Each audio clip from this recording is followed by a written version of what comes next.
गुन्हेगारी, अवैध धंदे, अवैध शस्त्र विक्री रोखण्यासाठी नांदेड पोलिसांनी ऑपरेशन क्रॅकडाऊन ही मोहीम हाती घेतली आहे।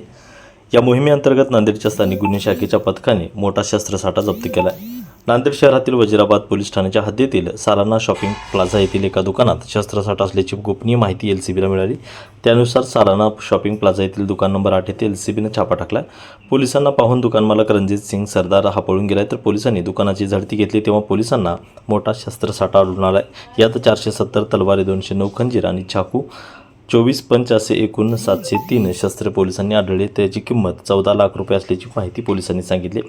ही शस्त्रे धारदार असल्याने अवैध आहेत, तर विक्रीसाठी ही शस्त्रे आणल्याचा प्राथमिक अंदाज आहे। मात्र आरोपी फरार असल्याने ही शस्त्रे त्याने कुठून आणली याचा शोध आणि त्याचा उद्देश काय होता हे समजू शकले नाही, तर आरोपीचा शोध या प्रकरणी पोलीस तपास सुरू आहे। तर विशेष म्हणजे याच महिन्यात 7 तारखेला ग्रामीण पोलिसांनी 4800 शस्त्र पकडली होती, तर आज एलसीबीने ही दुसरी कारवाई केली आहे। चारुदत्त चौधरी, एकमत डिजिटल, नांदेड। सर, पुन्हा एकदा नांदेडमध्ये मोठा शस्त्रसाठा मिळालेला आहे। कितीही शस्त्र आहेत आणि काय नेमके याचा वापर होता? विक्रीसाठी होते की इतर उद्देश होता? नांदेडमध्ये स्थानिक गुन्हे शाखेला गोपनीय माहिती मिळाली की शस्त्रसाठा हा एका ठिकाणी आहे। त्या अनुषंगाने माननीय पोलीस अधीक्षक Avinash Kumar sir, additional sir अशा सर्व वरिष्ठ अधिकाऱ्यांच्या मार्गदर्शनाखाली स्थानिक गुन्हे शाखेने सदर ठिकाणी धाड टाकली असता आपल्याला मोठ्या प्रमाणात तो शस्त्रसाठा जप्त करता आला।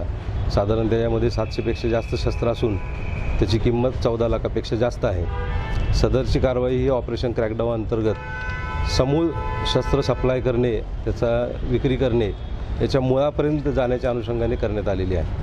सर, याचा उद्देश काय होता या शस्त्र? कारण नांदेडमध्ये एक धार्मिक हे आहे, त्यामुळे ही विक्री केली जाते, तर त्यासाठीच होता का इतर काही? सदरची शस्त्र ही अवैध आहेत, कारण की ती पूर्णपणे धारदार आहे आणि हे मानवी जीवनास अतिशय घातक अशी शस्त्र आर्म ॲक्टनुसार प्रतिबंधित असणारी शस्त्र जप्त करण्यात आली आहेत। त्यामुळे त्याचा नक्कीच उद्देश हा चांगला असणार नाही, समाजाला उपयोगी असणार नाही। सर, किती आरोपी होते, एकूण किती अटक आहे? प्रथमदर्शनी यामध्ये मुख्य आरोपी एकच आहे।